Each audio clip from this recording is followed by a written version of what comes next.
Hi guys, my name's Laura and I'm the Becky Seamstress. Welcome back to my channel. Today I'm having trouble with my words apparently. Today I've got a really exciting video for you, which is a collaboration with Becky from Notes from a Sewing Room. So, Notes from the Sewing Room.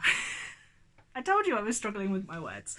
If you don't know about Becky's channel, it's a really great channel full of kind of informative and fun sewing projects, and Becky's really lovely, and she reached out to me at the same time that Helen did, when I said I kind of hadn't really felt much motivation for vlogging and for sewing, and we came up with this idea of sewing some patterns or picking some patterns for each other to choose from. And the kind of condition was that these patterns we hadn't sewn, or we'd had a long time and hadn't yet sewn. So that's quite exciting in a weird way. I'm not wording very well today. Because actually I think that there are loads of patterns that we own that we haven't sewn, and I'm sure I'm not the only one, and me and Becky are not the only ones to be in that position. And I think because quite often we like rifle through our fabrics, we kind of see the fabrics that we haven't sewn yet a lot. And we don't always do that with patterns, particularly for patterns that we might have in digital form. Although actually the pattern I'm sewing is in paper form. And the pattern I sewed is not what I'm wearing, because one, it's too hot, and two, that might give it away. Just a cat fight in the corridor. So yeah, I just think that there are lots of things, and actually this idea of like pattern stash busting is just as important as fabric stash busting. And yeah, it's very easy to get drawn to new patterns that come out because you kind of see them and you see all the test versions and they're really cool, but actually, you know, we've probably got a summer dress pattern that we might not have already sewn that we could make up instead. Or at least first, right? Because you must have bought the pattern because you liked it. And if you didn't, maybe it's time to move it on. So yeah, it was quite a cool concept. And actually I really hope that Becky enjoyed the collaboration as much as I did, because I'm hoping that we can do this again, because it was fun and I've got loads more patterns that I could sew up. So before I tell you about what project I made, I will let Becky tell you a little bit about hers. Yeah. Hi everyone, Becky here from Notes from the Sewing Room. I'm absolutely delighted to be joining Laura on her channel today. So thank you so much, Laura, for inviting me for our first ever collaboration project together. So this is a project that we've decided to do because we wanted to basically use up patterns from our stash that we've never ever sewed up before for no particular reason. So I provided Laura with about 4 or 5 different patterns from my stash that, you know, I want to make but I just haven't got round to. She chose a pattern for me, and then likewise I chose a pattern for Laura. So Laura has decided to make the Fraser sweatshirt by Sewaholic Patterns, a pattern that I absolutely love myself, so I was really keen for Laura to try that pattern as well, so she'll tell you all about that. And then Laura chose for me the Tilly and the Buttons Mitty pattern. So hopefully I'm saying that correctly, but it is a beautiful skirt pattern, but you can learn all about how I got on with my project over on my channel after you have of course watched Laura's video first. Please come over to my channel and then you can find out all about how I got on. But thank you very much to Laura for coming together with me and inviting me onto her channel for the collaboration. And I've really enjoyed taking part, and we both hope that you really enjoy watching this video as well. So thank you for watching, and I'll see you soon. Bye! So do go check out Becky's video after you've watched this one. So the idea was we sent each other some options for some patterns that we would like to make up but hadn't made yet for whatever reason, and then we picked one of those options to sew. For the other person to sew. So I gave Becky 4 options. Let's see if I can remember them. I gave her the option of the Tilly and the Buttons Marigold jumpsuit, which I really love the Marigold jumpsuit neckline, but I don't like elasticated waists in jumpsuits. Now the other 3 options, 2 of them were haystack pack makes. So as you guys know, I subscribe to the In a Haystack Pack pack, which is run by Kate, and it's a digital sewing subscription service, so every month you get a pattern. And I've said before recently, I've been a terrible Haystack member recently because I haven't made any of the patterns for ages, actually, even though there's quite a few on my list I'd like to. And the top two that I really want to make that I haven't made yet are two that I gave to Becky as options, which were the Dawson Coatigan by Thrifty Stitcher, which I really, really love, and was all ready to make. My plan was to make it actually in the 2 weeks between when I left my old job and I started my new job. But those were the weeks that we in the UK went into lockdown, and I decided that I probably didn't need outerwear at that time, which I think was wise. And now it's summer, so maybe a coatigan's a bit silly. But and also the Athena Cuckoo Adriana skirt, which was one of the very early Haystack patterns. I think it might have been the 2nd or 3rd month's pattern, and I have not made it yet because I can't find the right fabric. It's a really cool pattern with like asymmetric pleats, and it comes with the option of a paper bag waist or a standard waist, and I would choose the standard waist. And I think that it would work really well in a solid fabric because then you can really like see the pleats. I think that a pattern fabric would have to be the right print. So that was another option. And then my final option was the Sewaholic Fraser sweatshirt. Now, I was a bit umming and ahhing as to whether this counted as a pattern stash lingerer, because I haven't actually owned this pattern for very long, but I've wanted it for a really long time, like since I started sewing. But when I first started sewing, I was scared of buying it because it was jersey and I didn't know how to sew with jersey. And then since then, every time I've thought about it, I have checked their website and it's been sold out and I can't find it anywhere. So I finally got around to buying it, probably in February. I bought it as a hard copy, actually from Minerva Crafts, who had it in stock, and I am part of their craft club, so I got a discount on it. And it's quite expensive for a simple pattern, which kind of put me off as well a little bit, but I really like the neckline for it. Now, I'm not going to pop in a picture because I actually have it here. So I really like this Sweetheart neckline colour block option. I've been drawn to it a lot. And actually, Becky has also made this jumper. She's made it in this version, although I think she might have done long sleeves for it, I can't remember. And she did warn me, you know, that's really short in the body. So just as a warning. And this is the pattern that Becky chose for me to sew. And I was super excited because, yeah, I've wanted to sew this for so long. And even though it's my least lingering of the lingering patterns, look at how bad I am at putting these back together.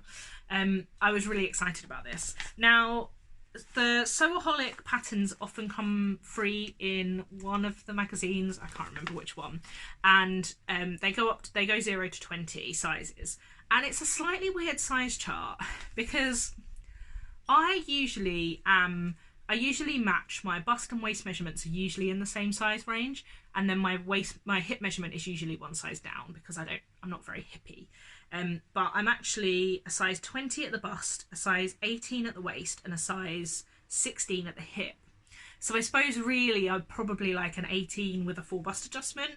But then it gets weirder because according to the finished garment measurements, I would be a 20 at the bust and 18 at the waist and a 20 at the hip, because this comes with a 2-inch positive ease at the bust, 5-inch positive ease at the waist, and then 4-inch negative ease at the hip, which I think is a weird shape for a jumper, because if you want a jumper to be baggy, you want it to be baggy everywhere. And actually, if you want it to be baggy, you still kind of want it to fit at the shoulders and the bust, probably, or at least the upper bust. So I found this very weird. So what I decided to do was to make a 20 graded to an 18 at the waist and back out to a 20 at the hip. Because if it was going to be a reasonably tight fitting jumper, which is what it kind of looks like from the finished garment measurements, then I kind of wanted it to be reasonably tight fitting. I didn't want it to like billow out at the waist but then be tight at the hip. So I went for a 20-18-20. and kind of went from there. Now, I read a few blog posts about it and looked at a few like Instagram tag posts about it and things, and people did agree with Becky that the body was quite short, and also that the arms were quite long. And I normally have to lengthen, well, I don't have to lengthen, but in a sweatshirt I quite like a long sleeve, so I thought I'm just going to leave the sleeve as it is. In the body I lengthened it an inch, and then I also made the hemband at the bottom like a centimetre longer, just to give me a little bit more wiggle room. And yeah, I made it up. It was a nice quick sew, although one of the reasons that I have been a bit nervous about making this is because I'm not traditionally very good at pointy colour blocks. I find them quite hard to get neat and accurate, which says a lot about my sewing. But I was hoping that, as this is, you know, a pattern that comes from a magazine, that it might be quite beginner friendly and it might give you some tips and advice. Now, I haven't got the instructions here, I'm looking at them over there, but the instructions are literally an A4 fold out and the first instruction is attach the yoke, attach the sleeve yoke. Like, that is it. There's no tips and advice. So it wasn't very hand-holdy. I mean, it's not particularly complicated, but you would have thought there might have been a little bit of help and assistance. It does tell you to clip the seam allowance where the point meets, but yeah, it wasn't, you know, if you're reasonably new to sewing, that would have been, I think, pretty tough. Particularly as it's really important because the colour block goes over the sleeve. You kind of need to get it right so that it matches, otherwise it's going to be a bit weird looking. Although mine matches perfectly on one side and not on the other, but like, it's close enough that it's fine. Also, I found the neckband piece too long. I haven't bothered to change this. I'm going to wear it a little bit and see if it bothers me. You can probably see it in the photos, but I'm not that bothered. For a sweatshirt, I kind of don't mind if it's a little bit loose around the neck. If it bothers me, I'll cut it short later, and yeah, unpick it and redo it, or even just cut it off and reattach it, because it is quite a high neck, actually. Yeah, I've lowered it a tiny bit and it's still quite high, and the neckline was still long, so that the neckband. So yeah. Anyway, I chose some beautiful fabric that I had from Harvey Jacobs, who have a website but also have a Facebook page where they do a lot of their sales. Oh, the sun's just gone in and my light's gone a bit funny. Which was a French terry. It didn't have loads of stretch. It had just about the stretch requirements required for the pattern, but not loads of stretch. And then I used a plain black like remnant that I had left over of a loopback French terry for the rest of it. And I used a lot less fabric than it tells you need, although I did colour block slightly differently to how the pattern tells you, because it tells you that the neckband should be the same fabric as the bottom of the sweatshirt. I think really it's kind of not designed this way, but I think the intention is maybe that you use a patterned fabric at the top and a plain fabric at the bottom, but you know, who am I to stick to the rules? And also you're supposed to use the same fabric at the back as at the front, which sounds like, well, yeah, obviously, but obviously at the back there isn't a yoke. The back is all cut in one piece. I say obviously, you can't see that from what I've shown you so far, but you end up with this at the back. So actually, I don't think it matters what you do the back in, because you're going to get a weird colour block line whichever way you do it, whether this is the same fabric as the bottom of the sleeves or the top of the sleeves.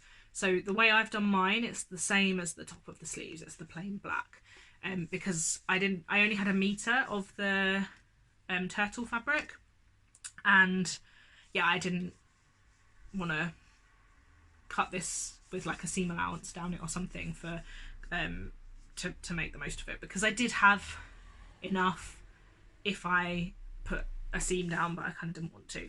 You're also supposed to use like not have a colour block at the bottom. The hembands and the sleeve cuffs are supposed to be the same colour, but I chose to do the black because I kind of just thought that looked better. So, but I still didn't use anywhere near, I mean, it tells you need like 2.5 meters of fabric or something ridiculous.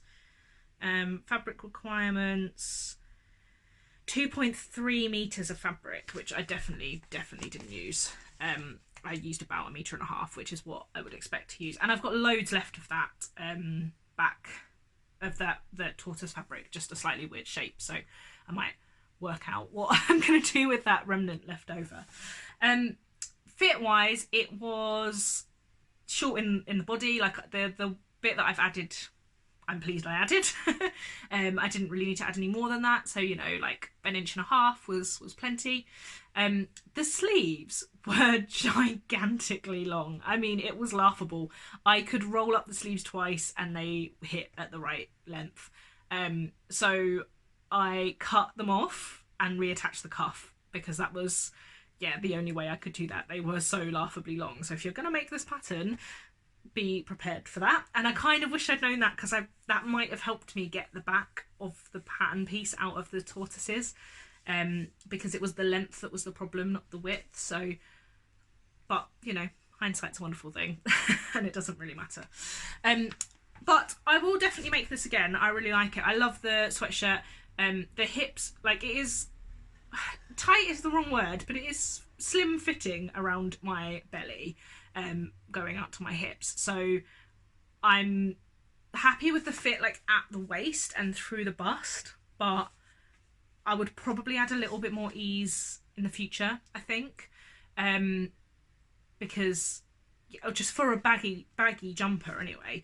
But what I do want to do with this is make it into a t-shirt, because I think this will be a really nice long sleeve t-shirt, but just a little bit different, which we all know is something that I like. So I'm going to play around with this, because I actually think the fit as it is, other than the sleeves, will probably work quite well for a long sleeve t-shirt. The sleeves I'll have to bring in, because there's quite a lot of ease at the sleeves, as you would expect for a jumper, that I wouldn't necessarily want. And then I would just not put the cuffs on and the hemband on, so I'll need to lengthen it a bit more, and maybe shorten the neckline a little bit. But I think that'll be really cool. And there's a few colour block tees that I want to make at the minute, so I might do a little, like, I don't know, I might sew some up and show you them, is what I'm trying to say, in not very well worded way. I'm really struggling with my words today. But anyway, I really love the jumper. I've popped in some videos, some pictures here. I added a me-made label on the cuff, which I'm really pleased with. I never add external labels to my makes, and I kind of felt really smug about doing that for some weird reason. And yeah, I will make it again, but just beware of sleeve length and body length in the future, and also general easiness, because it's a real lesson in looking at finished garment measurements for sure. Thanks so much to Becky for collaborating with me on this video. Do go check out her channel at Notes from the Sewing Room, where she'll show you the make that I picked for her, and also has a load of other videos that you can watch that are awesome.